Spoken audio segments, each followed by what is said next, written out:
Hello students, last class में हमने hypertension, उसकी स्टेजेस, रिस्क फैक्टर्स और उसके क्लिनिकल मैनिफेस्टेशंस पढ़े थे। आज हम पढ़ेंगे डायग्नोस्टिक इवैल्यूएशन। हम उसे कैसे डायग्नोज करेंगे, जैसे कि हिस्ट्री कलेक्शन, हम इस पेशेंट की हिस्ट्री लेंगे, फिजिकल एग्जामिनेशन करेंगे, एम्बुलेटरी ब्लड प्रेशर मॉनिटर करेंगे, ईसीजी इलेक्ट्रोकार्डियोग्राम करेंगे, ट्रेडमिल टेस्ट होता है जिसे हम इसमें चेक करते हैं। लैब टेस्ट में हम सीबीसी, रेप्स, RBS random blood sugar, T3 T4 TSH का लेवल चेक करेंगे, लिपिड प्रोफाइल, LFT KFT और सीरम इलेक्ट्रोलाइट का लेवल चेक करेंगे।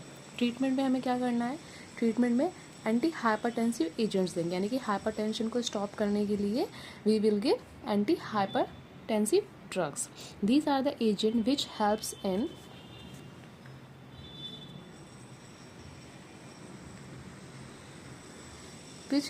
Decrease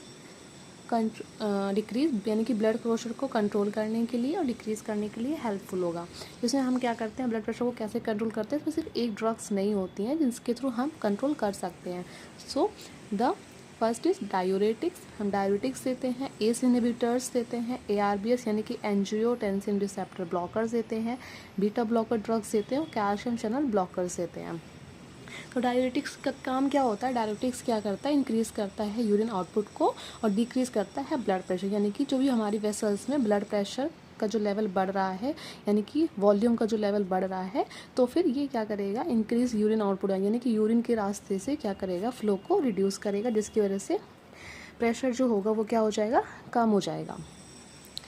second is loop diuretics होती हैं। इसमें डायूरेटिक्स भी हमारी 4 टाइप्स की होती है। इसमें लूप डायूरेटिक्स होती है, पोटेशियम स्पेयरिंग डायूरेटिक्स होती है, ऑस्मोटिक डायूरेटिक्स होती है और कार्बोनिक एंड हाइड्रेज इनहिबिटर्स होते हैं।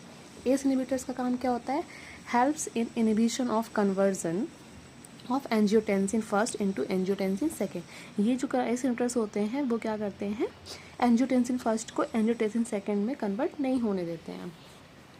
एग्जाम्पल, जैसे कि जिन वर्ड्स के आगे रिल लगा होता है, ठीक है, जैसे रैमिप्रिल हो गया, कैप्टोप्रिल हो गया, एनालोप्रिल हो गया, तो ये ड्रग्स जो होती हैं।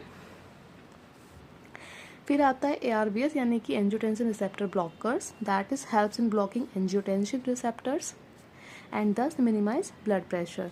एग्जाम्पल टेलिसार्टन, ऑल्मिसार्टन और लोजर्टन, ये इनके आइडेंटिफाई कर सकते हैं, जिसके लास्ट में टन लगा हो, वो क्या होंगी, हमारी ARBS ड्रग्स होंगी। फिर बीटा ब्लॉकर्स दार बीटा रिसेप्टर्स एंड दस, ये क्या करती है, बीटा ब्लॉकर्स के जो हमारे उसको रिसेप्टर्स होते हैं उसको ही क्या कर देती है, ब्लॉक कर देती है। And helps in controlling blood pressure, जिसकी वजह से क्या होता है, ब्लड प्रेशर हमारा